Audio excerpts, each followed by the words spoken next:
Bro ఇంకోటి ఈ 'హర్షద్ మెహతా' హ్మ్. అనే ఒక పర్సన్ గురించి సినిమాల్లో చూసాం, వెబ్ సిరీస్‌లో చూసాం. అంటే డైరెక్టర్ పర్స్‌పెక్టివ్‌లో సినిమాటిక్ లిబర్టీ తీసుకొని కొంచెం చేస్తారు కదా! అవును. కొంచెం హీరోయిక్‌గా చేసి.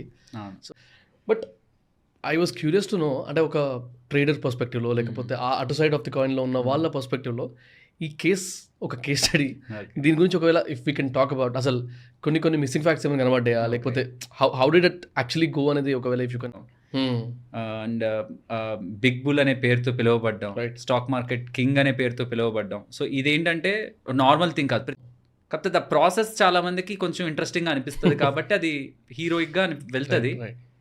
కానీ అతను ఏదైతే వెళ్లారో ఆ లెవెల్స్‌కి ఏదైతే వెళ్లారో రైట్. తినేం చేసాడో ఆ డబ్బులొచ్చిన దాన్ని తన అకౌంట్‌లో నుంచి పర్సనల్ అకౌంట్స్‌కి పెట్టి స్టాక్ మార్కెట్‌లో స్టాక్స్‌ని కొని వాటిని ఆకాశంలోకి తీసుకువెళ్లారు. అంతా బావుంది. ఇంకా మొత్తానికి సెటిల్ అయిపోతుంది. ఇంక అంతా అయిపోయింది అనుకున్న పాయింట్ హ్మ్. సుచితా దలాల్ గారి పేరు వినే ఉంటారు. హ్మ్. టైమ్స్ ఆఫ్ ఇండియాలో తనే తనే మొత్తం తిప్పేసింది మొత్తం. పబ్లిష్ చేసింది. ఏప్రిల్ 24, 1992లో. హ్మ్. సో, ఆ క్రాష్‌తో ఏం జరిగింది? చాలా మంది రిటైలర్స్ స్టాక్ మార్కెట్‌ని నమ్మడం మానేశారు ఫస్ట్ థింగ్. హ్మ్. సెకండ్ థింగ్ చాలా బ్యాంక్స్‌కి అప్పుడు అర్థమైంది.